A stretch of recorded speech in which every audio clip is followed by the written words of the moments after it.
하나님의 말씀은 다니엘서 1장 1절에서 21절입니다. 좀 이제 길죠? 네, 보겠습니다. 다니엘서 1장 1절에서 21절을 교독하며 읽겠습니다.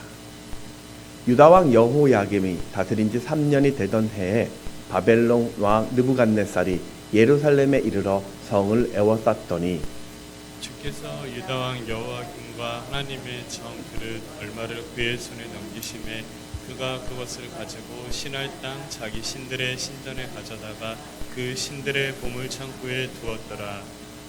왕이 환관장 아스부나스에게 말하여 이스라엘 자손 중에서 왕족과 귀족 몇 사람 곧 힘이 없고 용모가 아름다우며 모든 지혜를 통찰하며 지식에 통달하며 학문에 익숙하여 왕궁에 살만한 소년을 데려오게 하였고 그들에게 갈대아 사람의 학문과 언어를 가르치게 하였고 또 왕이 지정하여 그들에게 왕의 음식과 그가 마시는 포도주에서 날마다 쓸 것을 주어 3년을 기르게 하였으니 그 후에 그들은 왕 앞에 서게 될 것이더라.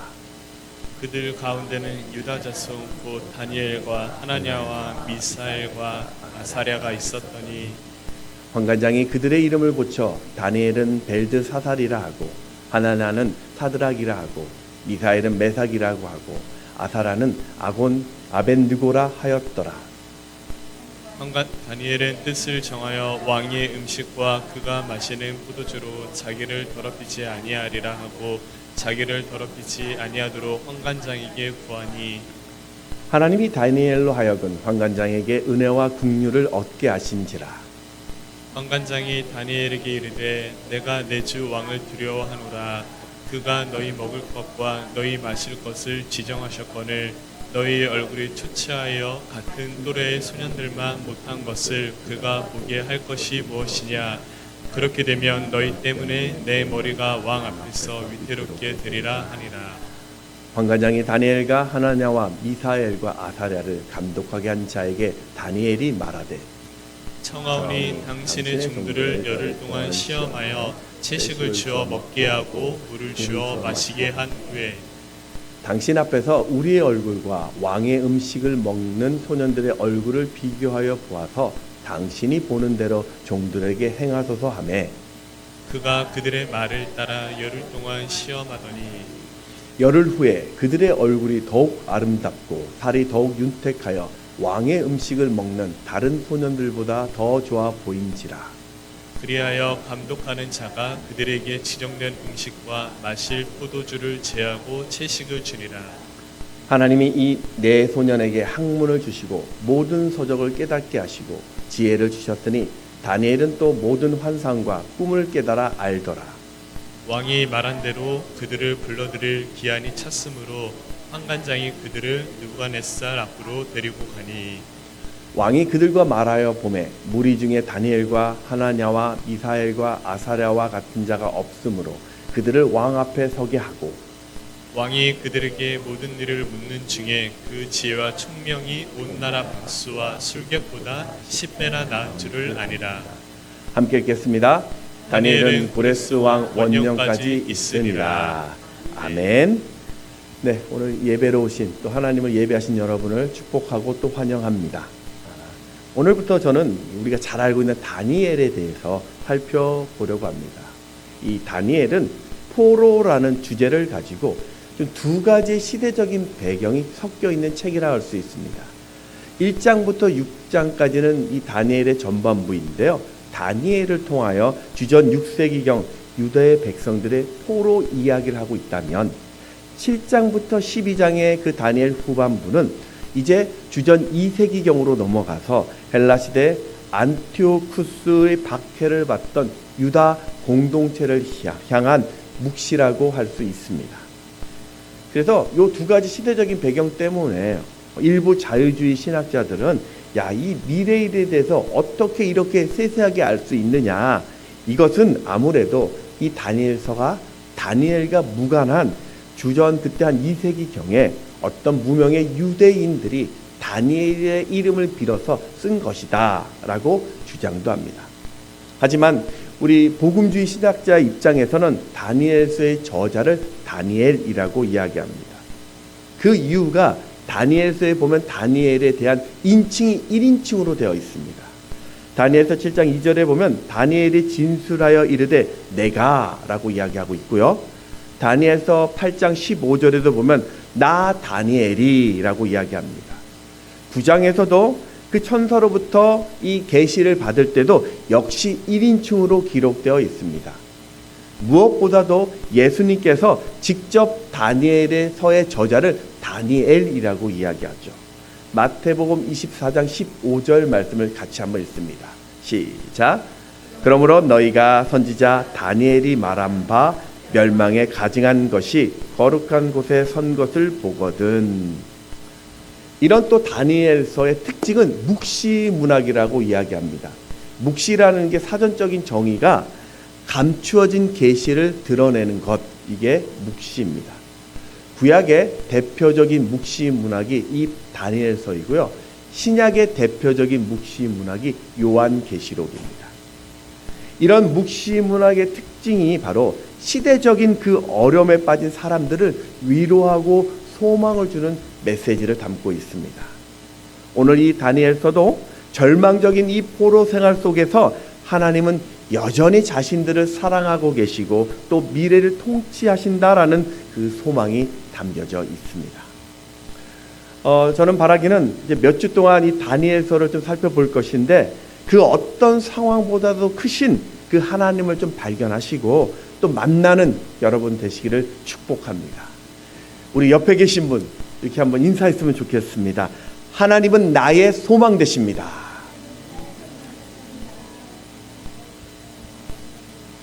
네. 그래서 매주 다니엘서 묵상할 때마다 또 오실 때마다 이 다니엘서 오늘 내 소망 되신다. 내 예배 가운데 내게 소망 되시는 말씀 주실 거야. 그런 기대함으로 같이 예배했으면 좋겠습니다. 다니엘은 그 남유다 귀족 집안의 출신입니다. 그래서 한 귀족, 어떤 사람은 왕족이다라고도 이야기하는데요. 하나님의 심판으로 멸망당했던 북이스라엘 이후에 겨우 남아 있었던 이 남유다였는데 그들 역시도 하나님의 그 뜻을 버리고 우상 숭배와 타락의 길을 걷다가 여호야김 3년, 그러니까 BC 한 605년경에 지금 이 바벨론의 침략을 받아서 예루살렘 성전에 있는 그 보물들을 다 빼앗기고 왕족이나 귀족들의 자녀들이 포로로 잡혀가게 됩니다. 바로 여기에 다니엘도 포함되어 있습니다. 다니엘서 1장 1절 2절을 또 보면 유다왕 여호야김이 다스린 지 3년이 되던 해에 바벨론 왕 느부갓네살이 예루살렘에 이르러 성을 에워쌌더니 주께서 유다왕 여호야김과 하나님의 전 그릇 얼마를 그의 손에 넘기심에 그가 그것을 가지고 신할 땅 자기 신들의 신전에 가져다가 그 신들의 보물 창고에 두었더라. 여러분, 지금 이 다니엘의 처한 상황을 한번 생각해 보십시오. 바벨론에서 유다까지 거리는 대략 한 900km 정도 되는 아주 먼 거리 떨어져 있는 지역입니다. 또 다니엘은 그곳을 한 번도 가본 적이 없습니다. 모든 것이 낯섭니다. 우상 숭배가 가득했었던 그 땅, 바로 그 땅에 자신이 포로로 끌려가 있습니다. 더군다나 그때 다니엘 나이가 15살에서 17살 나이로 추정이 됩니다. 여러분, 어린 나이에 그것도 한 번도 가보지 못한 낯선 땅, 그리고 안전도 보장되지 않는 포로로 언제 다시 고향으로 돌아올지도 모르는 불안한 상황이라면 이건 누구라도 세상을 한탄하고 인생을 원망할 수밖에 없는 상황입니다. 그런데 그때 다니엘은 운명이라고 말하지 않고요, 자포자기하는 그런 삶을 살지 않았습니다. 우상 숭배가 만연했었던 그 바벨론 땅의 성에도 절망하지 않았습니다. 오히려 바벨론 그 제국에서 2인자가 됩니다. 그것도 나라가 3번이나 바뀌었음에도 불구하고 여전히 그 왕들의 총애를 입어서 4명의 왕의 총리로 섬기게 됩니다. 도대체 이게 어떻게 된 일일까요? 저는 이 다니엘을 통해서 무엇이 최악의 상황을 최고의 상황으로 바뀌었는지 하나님 안에서 그 인생의 질문의 답을 찾아보려고 합니다. 두 가지로 살펴볼 텐데요. 첫 번째는요, 인생의 상황을 바꾸려면 하나님 앞에서 뜻을 정해야 합니다. 이 바벨론의 이주 정책은 아주 독특합니다. 정복한 나라 백성 중에서 왕족이라든지 귀족, 또 지식이나 기술인들, 종교 지도자들처럼 그 사회의 핵심 리더들만 뽑아가지고 포로로 이주시킵니다. 그리고 이주한 그곳에서 바벨론의 학문과 언어와 문화를 가르치고요. 그들을 다시 바벨론의 관리로 등용시킴으로써 바벨론 사회로 흡수시키는 그 전략이었습니다. 이런 정책을 피면요, 정복한 땅의 지도자를 제거해서 독립의 의지를 꺾어버리고요, 자신들의 문화로 훈련시킨 자녀들을 앞세워서 그 정복된 땅에 바벨론화시키는 그런 전략이었던 것이죠. 이런 전략으로 지금 다니엘과 세 친구들은 바벨론식 이름으로 계명을 당합니다. 오늘 6절과 7절 말씀을 같이 한번 읽어보겠습니다. 시작.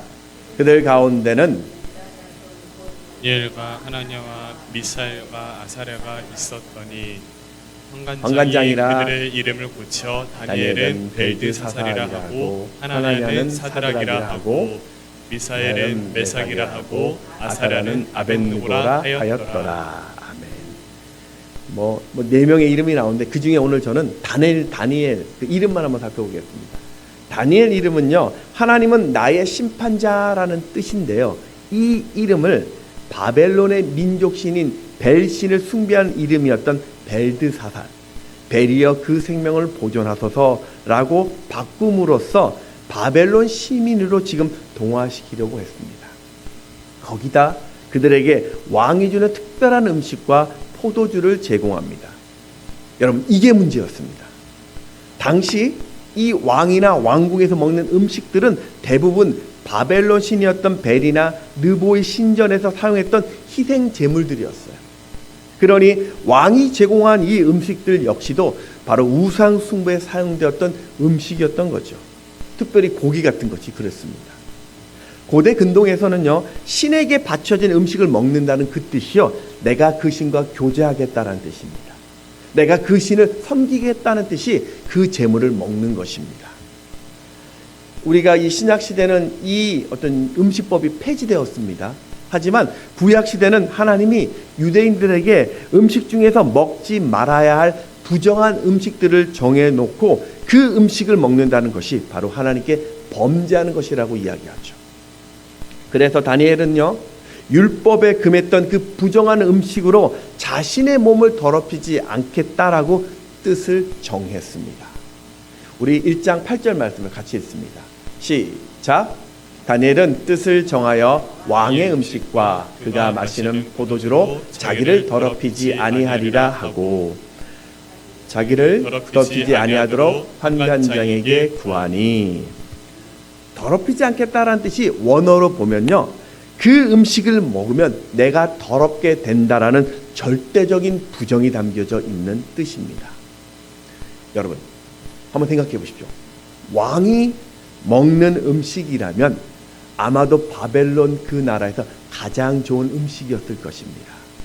그런 음식을 포로에게 준다라는 것은요, 그들은 특별하게 생각하고 있는 왕의 호의입니다. 여기는요, 여러분, 유다 땅이 아니죠. 그들은요, 손님이 아니라 포로입니다.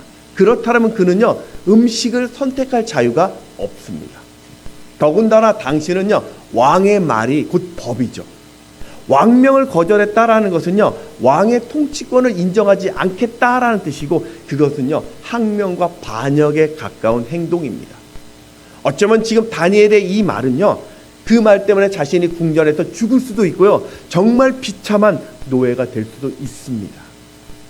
이런 상황이라면 누구라도 왕명을 따른다고 비난할 사람이 없을 텐데, 그걸 지금 다니엘이 거절하고 있습니다. 지금은요, 여러분, 왕이 주는 대로 먹어야 되는 상황입니다. 살아남기 위해서는요, 시키는 대로 해야 됩니다. 내가 좀 나중에 좀 관직이 좀 높아지고 신분이 상승되고 힘이 생기면 그때 하나님을 경외해도 늦지 않습니다. 그런데 왜 다니엘은요, 왜 이런 결정을 했을까요? 다니엘은요, 어린 시절 예레미야 선지자가 왕궁에 들어와서 외치던 그 눈물 어린 메시지를 듣고 자란 사람입니다. 너희들이 말씀에 불순종하면 나라가 망하게 될 것이라는 그 예언의 말씀을 들었던 자가 다니엘입니다. 예레미야서 26장 4절에서 6절 말씀을 같이 읽습니다. 시작. 너는 이와 같이 이르라. 여호와의 말씀에 너희가 나를 순종하지 아니하며 내가 너희 앞에 둔 내 율법을 행하지 아니하며 내가 너희에게 나의 종 선지자들을 꾸준히 보내 그들의 말을 순종하라고 하였으나 너희는 순종하지 아니하였느니라. 내가 이 성전을 실로 같이 되게 하고 이 성을 세계 모든 민족의 저주거리가 되게 하리라 하셨느니라. 아멘. 다니엘은요, 이 절망의 시간들이 하나님 앞에서 범죄한 이스라엘 자신들 때문이라는 것을 알았습니다. 그래서 다니엘은 지금 하나님 앞에 반응한 겁니다. 포로된 이 땅에서 내가 어떻게 하면 건강하고, 포로된 이 땅에서 어떻게 하면 언어를 좀 더 빨리 배우고 어떻게 하면 성공할까 보다는 내가 어떻게 하면 하나님 앞에 온전히 살까가 그에게는 우선이었습니다. 누가 봐도 캄캄했습니다. 내일에 대한 희망이 없습니다. 미래에 소망이 없는 순간이었지만 그럼에도 쥐 죽은 듯 살지 않았고 시대의 흐름을 거스르면서 하나님을 경외하기로 뜻을 정했습니다. 자신이 서 있는 그 자리에서 할 수 있는 최고의 뜻이 무엇이었냐? 바로 우상 숭배에 사용된 그 음식을 먹지 않겠다는 결단이었습니다. 여러분, 우리가 뜻을 세운다라는 그 말은요, 그게 인생의 정말 중요한 기본이 됩니다. 왜냐하면 그거는 정체성의 문제이기 때문에 그렇습니다. 인간의 근간이 되는 것이기 때문에 그래요. 목적이 이끄는 삶이라는 저자로 세계적인 베스트셀러 작가인 릭 웨렌 목사님은요, 목적이 이끄는 교회라는 철학을 가지고 세들백 교회를 개척해서 43년간을 섬기다가 지난 22년 8월에 은퇴를 하셨습니다. 릭 웨렌 목사님은요, 처음부터 목회자가 되겠다라는 꿈을 가진 사람이 아니었습니다. 그는 어릴 적에 음악에 관심이 많아서 자신의 꿈이 뭐냐? 가수가 되는 것이었습니다. 그래서 그는 중학교를 다닐 때까지 한 번도 목사가 되겠다라고 생각한 적이 없었습니다. 이 가정은 목회자, 아버님도 목사예요. 목회자 가정이었습니다. 그러다 고등학교 1학년 때 교회학교 수련회에 참석해서 그때 하나님을 만납니다. 그때 가슴에 다가왔던 음성이 뭐냐면은 너는 지금 가치 있는 인생을 살 것이냐 아니면은 낭비하는 삶을 살고 있느냐라는 음성이었대요. 자신이 그 음성을 듣고 나서 내가 지금 나의 성공을 위해서 그 가수의 길을 걷는 것보다는 내가 하나님이 기뻐하시는 삶을 살겠다라고 그때 뜻을 정합니다. 물론 하나님 기쁘시게 한다는 뜻이 목사가 되고 뭐 종교 활동만 하라 그런 말이 아닙니다. 릭 웨렌 목사님은요, 내가 그 자신은 내가 무엇이 하나님이 기뻐하시는 뜻일까를 고민해 봤더니 내가 만났던 이 하나님을 누군가에게 전해주는 것이 그렇게 기뻤대요. 그래서 자신은요, 그것 때문에 목회자라는 길을 가게 되었다고 합니다.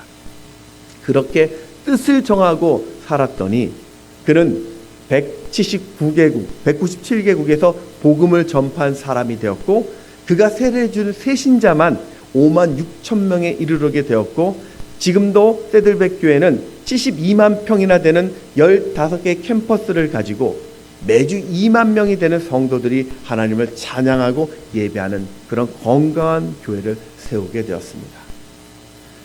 작년에 릭 웨렌 목사님이 한국에 방한을 했죠. 사랑의 교회 왔을 때 하셨던 말씀이 자신의 목회 속에서 인생의 지침이 올 때마다 그는 기본으로 돌아갔다라고 합니다. 그게 자신의 회복이었다고 해요. 은혜의 복음을 전하다 지치면 그때가 쉼과 안식을 주시는 하나님의 은혜를 누릴 때라고 생각했대요. 하나님의 위대한 일을 하다가 내가 낙심을 하고 좌절이 되면 가장 먼저 그는요, 말씀과 기도와 예배의 기본으로 돌아가서 그 안에서 하나님 주신 은혜로 회복되었다. 그게 인생의 자신의 기본이었다라고 고백하는 그 말씀에 제가 큰 도전을 받았습니다. 우리도 그렇습니다. 현실이 녹록지 않다면 오늘 내 상황이 믿음을 가로막는 상황이라면, 절망이 나를 흔든다면 우리는 다시 기본으로 돌아가야 합니다. 그렇다면 인생의 기본이 무엇일까요? 여러분은 인생의 기본이 무엇이라고 생각합니까? 바로 나를 창조하시는 내 인생의 왕이 되신 하나님을 바라보는 것입니다. 여러분, 열왕기서, 역대기서는 이스라엘의 39명의 왕에 대한 이야기입니다. 이 성경을 보면요, 그 왕들에 대해서 누가 좋은 왕인지, 누가 존경받을 만한 왕인지, 누가 악한 왕인지, 누가 수준에 미치지 못하는 왕인지를 하나하나 다 평가해 놓았습니다. 그런데 그 왕에 대한 평가의 기준이 무엇이었냐면요, 하나님 보시기에였습니다. 여러분, 이 왕 중에는요, 이스라엘을 강력한 나라로 만든 왕도 있었습니다. 경제를 든든하게 세웠던 왕도 있었고요, 영토를 크게 확장했었던 왕도 있었고요, 백성들의 신임을 얻었던 왕들도 있었습니다. 그런데 그가 어떻게 살았든, 어떤 일을 했든, 누구를 만났든 수많은 상황에 대한 하나님의 평가는 딱 하나였습니다. 하나님 앞에서. 여러분, 이 피겨 스케이팅 선수들을 보면요, 여러분, 이 되게 엄청나게 빠른 속도로 회전을 하는 그런 기술들이 있어요. 막 더블 점프, 뭐 트리플 악셀, 토프, 저는 잘 모르겠는데 이런 것들을 막 회전들을 합니다. 여러분, 예전에 여러분 기억나십니까? 뭐 여러분 운동회 때라든지 아니면 레크레이션 할 때 코끼리 코 돌기라는 거. 이게 코 손을 잡고 허리 숙여서 막 몇 바퀴 돌다가 뛰어갔다 오는 거 있지 않습니까? 그때 뛰어갈 때 어떻습니까? 비틀비틀거리 똑바로 가는 사람이 거의 없더라고요. 가다가 내 몸 왜 이러지? 막 어지러워서 픽픽 쓰러지는 장면 있지 않습니까? 자, 여러분, 피겨 스케이팅 선수들은 저렇게 빨리 도는데요, 그들은 끄떡이 없더라고요. 왜 그런가 했더니요, 물론 이 전정 기간에 대한 선수들이 훈련을 받는다고 해요. 어지러움에 대한 훈련을 받는데, 또 하나의 기법이 스포팅이라는 시각적인 기법이 있습니다. 이게 뭐냐면, 회전하는 동안 눈을 감거나 회전하는 주변을 바라보는 것이 아니라 어느 한 특정한 지점을 정해 놓는데요. 그리고 회전할 때 딱 거기만 바라본대요. 이게 뭐냐면은, 회전할 때 거기다 응시하다가 내 몸이 회전해서 보지 못하면 재빨리 내 몸을 다시 돌려서 그 지점을 또 바라보는 거예요. 그러면 어지러움이 상당히 줄어든다고 합니다. 여러분, 우리가 내 인생의 슬럼프를 극복하는 방법은요, 지금 내가 믿는 하나님이 어떤 분이시고 그분이 나를 어떻게 바라보고 있는지를 그것에 집중하는 겁니다. 그러면요, 믿음의 슬럼프를 이길 수 있는 거예요. 우리 하나님 어떤 분이십니까? 시편 91편 11절에 보면 그가 너를 위하여 그의 천사들을 명령하사 내 모든 길에서 너를 지키게 하심이라. 이사야서 43장 4절에 보면 내가 내 눈을 보배롭고 존귀하며 내가 너를 사랑하였은즉 내가 내 대신 사람들을 내어주며 백성들이 내 생명을 대신하리니. 갈라디아서 4장 7절에도 보면 그러므로 내가 이후로는 종이 아니요 아들이니 하나님으로 말미암아 유업을 받을 자니라. 이렇게 우리 하나님은요, 그 어떤 상황보다 크신 분이십니다. 그 크신 하나님이요, 오늘 여러분을 이렇게 사랑하기, 오늘 그 모습 절대 여러분을 포기하지 않습니다.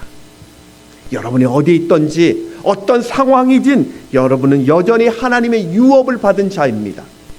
내가 아무리 망할 것 같은 자리에 있다 할지라도 여러분은 여전히 하나님의 존귀한 자입니다. 그러니 오늘 위기의 그 자리에서 하나님을 주목하십시오.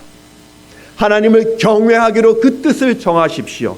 힘들다고 어렵다고 말하기 전에, 부담스럽다라고 말하기 전에 그게 하나님이 기뻐하시는 일이라면, 그것이 하나님을 바르게 서는 길이라면 그럼에도 불구하고 순종하기로 뜻을 정하십시오.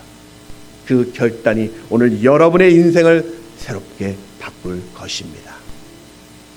두 번째는요, 이제 뜻을 정했다면 행동해야 합니다.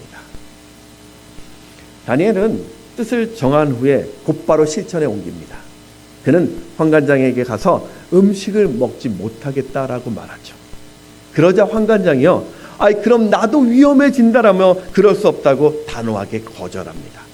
오늘 10절 말씀을 같이 한번 읽어보겠습니다. 시작. 환관장이 다니엘에게 너희가 너희 마실 것을 지정하였거늘 너희의 얼굴이 초췌하여 같은 또래의 소년들만 못한 것을 그가 보게 할 것이 무엇이냐. 그렇게 되면 너희 때문에 내 머리가 왕 앞에서 위태롭게 되리라 하니라.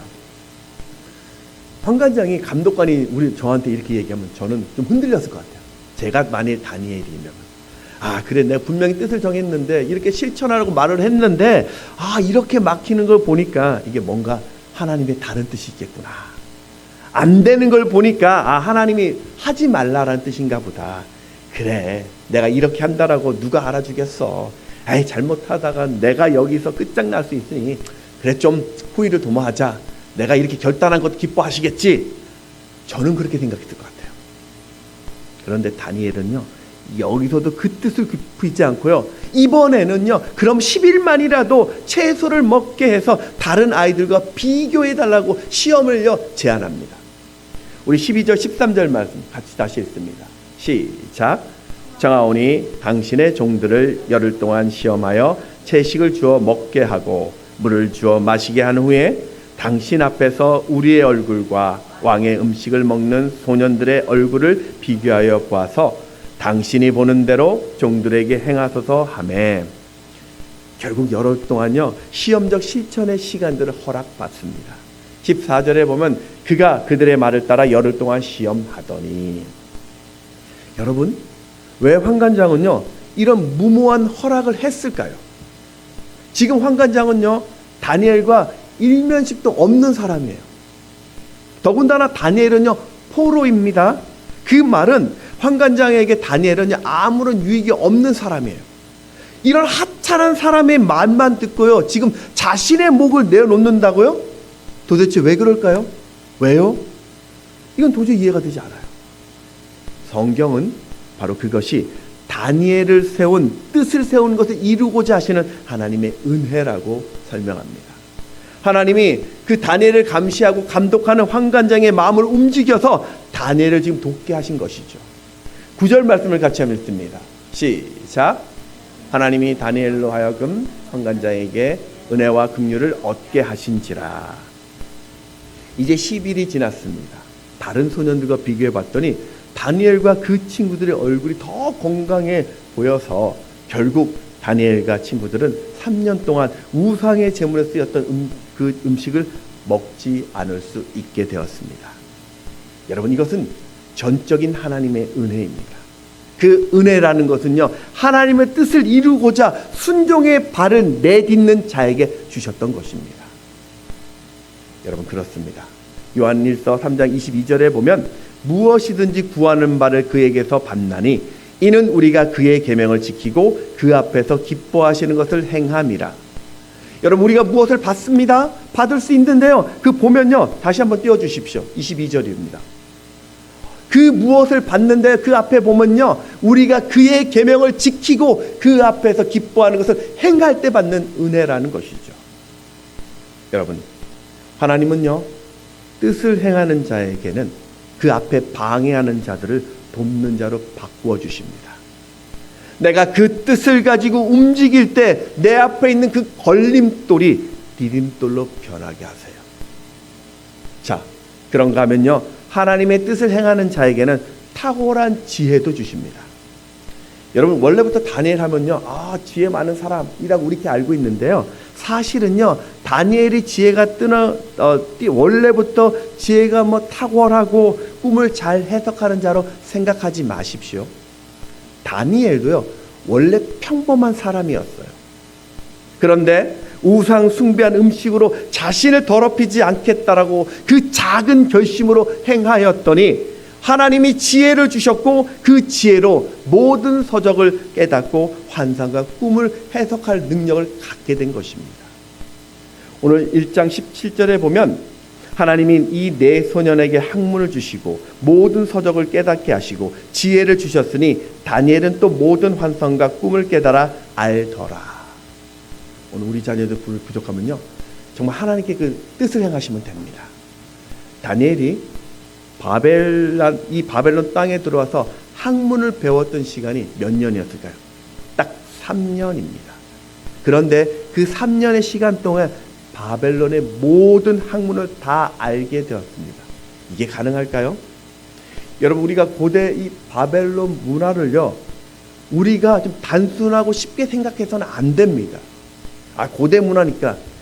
바벨론의 언어는요, 아카드 언어라고 해서 서령 문자로 이루어진 세기 문화입니다. 이거는 히브리어 언어보다 훨씬 더 복잡하고 정교한 언어입니다.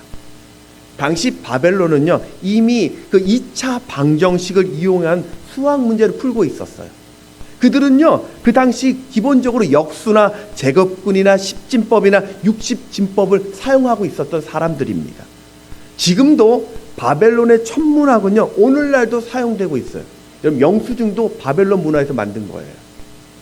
다니엘은요, 어떻게 이런 복잡하고 난해한 것들을 단기간에 습득할 수 있었을까요? 정답은 그거는 다니엘의 지혜가 아닙니다. 하나님께서 행동하는 다니엘에게 부어주신 위로부터의 지혜입니다. 하나님은요, 부어주신 그 지혜는 보통 사람들의 10배가 넘는 그런 지혜를 주십니다.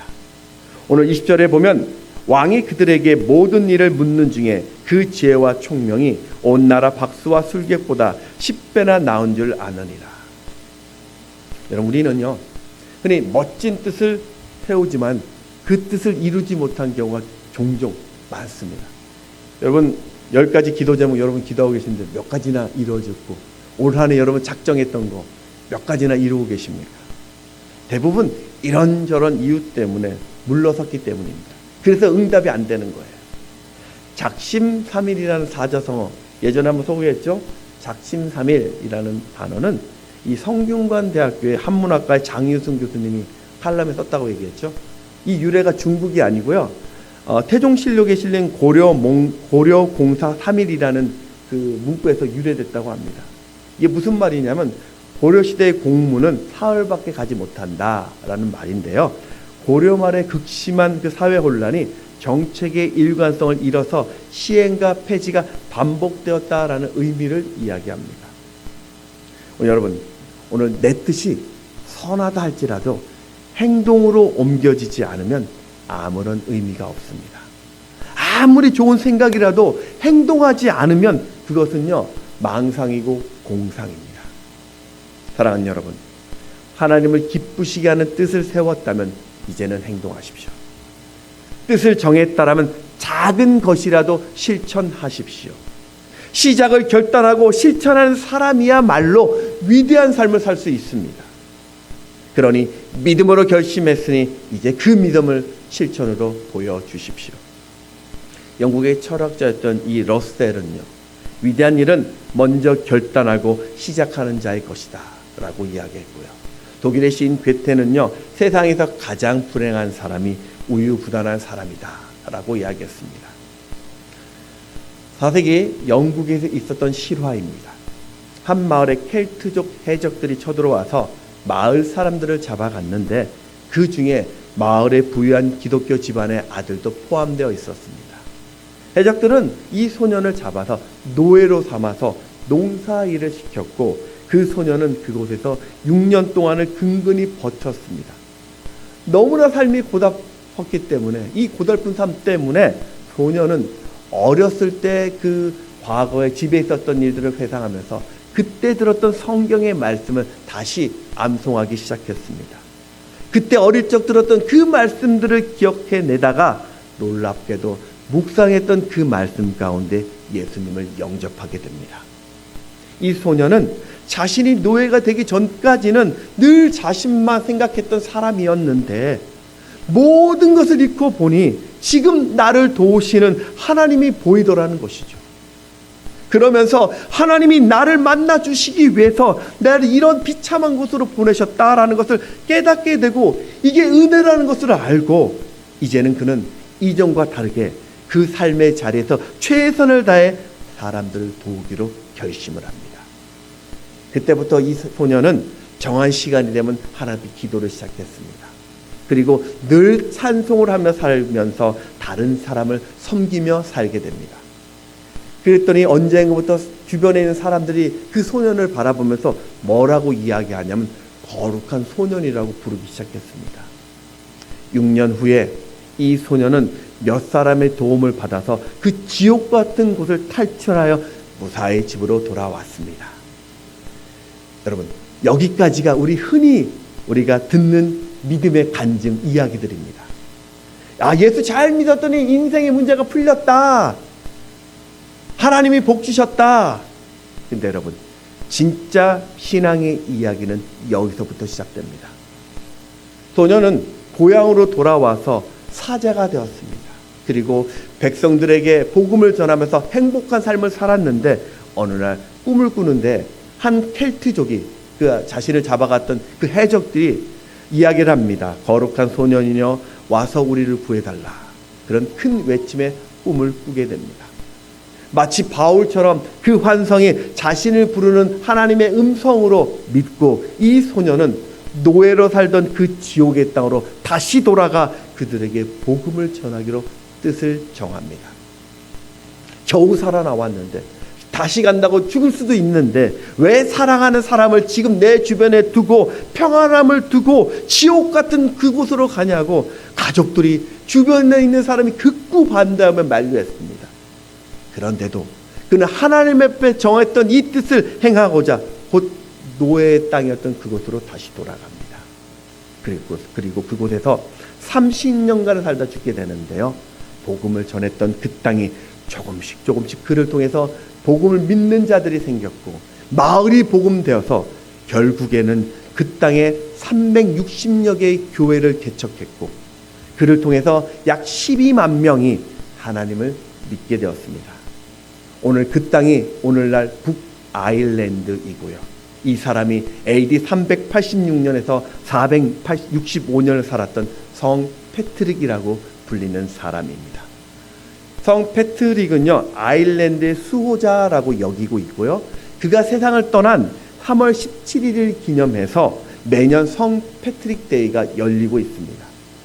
원래 북아일랜드는 영국과 그 연합 나라 연방이죠. 그래서 국기가 원래 영국 국기를 쓰는데요.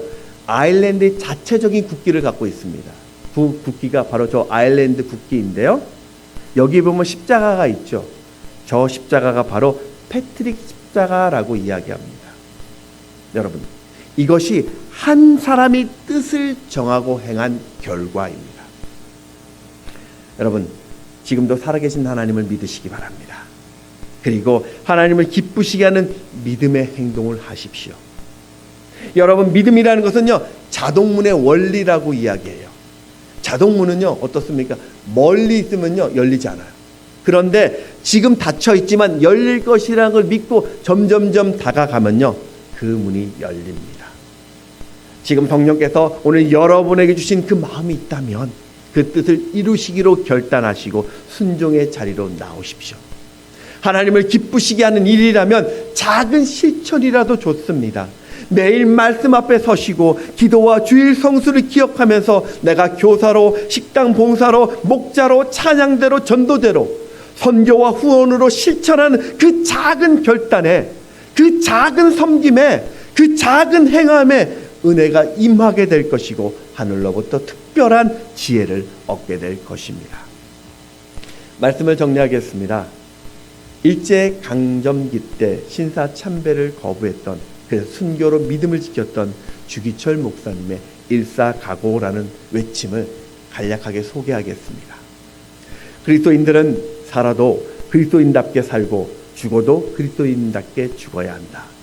풀의 꽃같이 시들어버릴 목숨 때문에 예수를 버리지 말라. 풀의 꽃같이 시들어버릴 목숨을 아끼다가 지옥에 떨어지는 것을 더 두려워하라. 주 목사가 죽는다고 너희들 슬퍼하지 마라. 나는 결단코 하나님 외에 무릎 꿇을 수 없다. 나에게는 일사각오만 있을 뿐이다. 그렇게 하나님을 뜨고 그 믿음을 지키는 행함으로 그분은 순교의 제물이 되었습니다. 여러분, 그게 끝일까요? 많은 사람들이 반대하고 만류했지만 하나님을 향한 믿음과 실천은 단순히 개인적인 믿음을 넘어서 한국교회가 어려운 상황이어도 신앙을 지켜나가는 정신적인 토대를 이루게 하였고, 그분의 순교를 통하여 6.25 전쟁 때 공산당의 압력 속에서도 신앙을 지키는 민족교회로 세워지게 됐고, 그분의 순교 때문에 한국교회, 지금 이 한국교회 복음주의 신학이 확립되게 된 것입니다. 오늘 사건도, 오늘 본문의 이 사건도 10대의 한 소년이 하나님을 기쁘시게 하는 그 한 번의 결심과 행동으로 바벨론 땅의 그 비참했던 포로가 바로 바벨론의 핵심적인 인물로 변화되는 사건이었습니다. 사랑하는 여러분, 오늘 내 자리가 힘들더라도 매 순간 서 있는 그 자리에서 하나님을 바라보며 뜻을 행하십시오. 그리고 믿고 그 순종의 발걸음을 내디디십시오. 내 힘으로 사는 그런 벅찬 인생 살지 마시고, 나의 모든 것을 주관하시고 살아계시는 하나님을 통해서 하늘로부터 부어지는 그 지혜와 날마다 채워주시는 그 은혜의 생기로 나를 행복하게 변화시키고, 내 가정을 기쁨으로 변화시키고, 내 교회를 감사로 변화시켜 나가는 그런 인생 사시기를 주의 이름으로 축원합니다. 찬양하겠습니다.